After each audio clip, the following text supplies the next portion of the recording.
தமிழ் ஆசிரியர்களுக்காக திருக்குறள் மனம். அதாவது தமிழ் ஆசிரியர்களுக்காக என்று ஏன் நான் போட்டேன்? பொறியியல் ஆசிரியர்கள், அறிவியல் ஆசிரியர்கள், விஞ்ஞான ஆசிரியர்கள், வரலாற்று ஆசிரியர்கள் என்று போட்டுக்கலாமே. இதை விட அத்தனை முக்கியத்துவம் தமிழ் ஆசிரியர்களுக்கு மட்டும்தான் அந்த தகுதி உண்டு.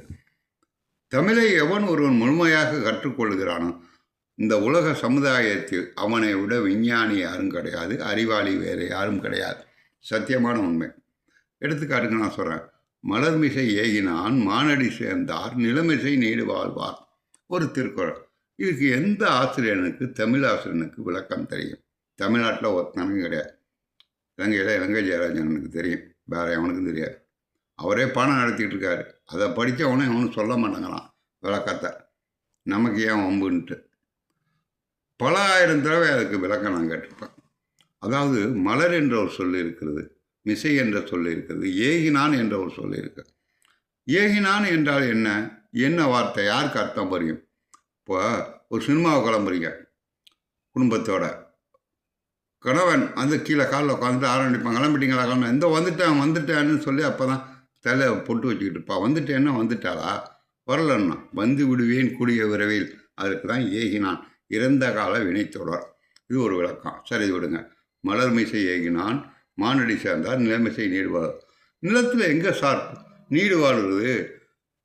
60, 70, 80 வயசில் மனுஷன் செத்து போகிறேன். எப்படி நீடு வாழ முடியும்? இறைவனடி சேர்ந்தால் நீடு வாழ முடியும். இப்போ இந்த குறளுக்கு முழுமையான விளக்கம் என்ன? 3 நிமிஷத்தில் சொல்ல முடியாது. என்னுடைய விளக்கம் நிறையா சொல்லுவேன். ஆனால் இப்போ அடிப்படையில் புரிஞ்சுங்க. என்னை பற்றி எனக்கு என்ன தகுதி இருக்குங்கிறத நீங்கள் புரிஞ்சுங்க.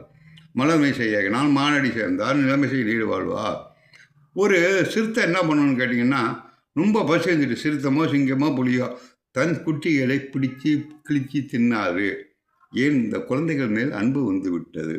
5 அறிவு படைத்த ஒரு மிருகத்துக்கு அன்பு வந்து விட்டால் அதற்கு தொந்தரவு செய்யாது. அப்போ 6ஆம் அறிவு சிந்தனை செய்யக்கூடிய மனிதனுக்கு அறிவு வந்து விட்டால் அவன் மற்ற ஜீவராசிகளுக்கு எந்த தொந்தரவும் செய்யக்கூடாது. இதுதான் சத்தியமான உண்மை. ஆனால் மனிதன் என்ன செய்கிறான்? தன்னுடைய ஆசை, கோபம், போட்டி, பொறாமை போன்ற கெட்ட இயல்புகளால்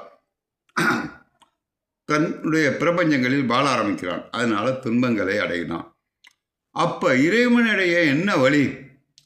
அதுதான் இந்த குறளுக்கு முழுமையான விளக்கம். மலர்மிசை ஏகினால் மானடி சேர்ந்தார் நிலமிசை நீடு வாழ்வார். நீடு பூமியில் வாழ முடியாது. புரியுங்களா? பூமியில் ஒரு 60 வயசு 70 வயசு மனித ஜீவன் நீடுடி வாழ என்ன செய்ய வேண்டும்? இறைவனை செய்ய வேண்டும்.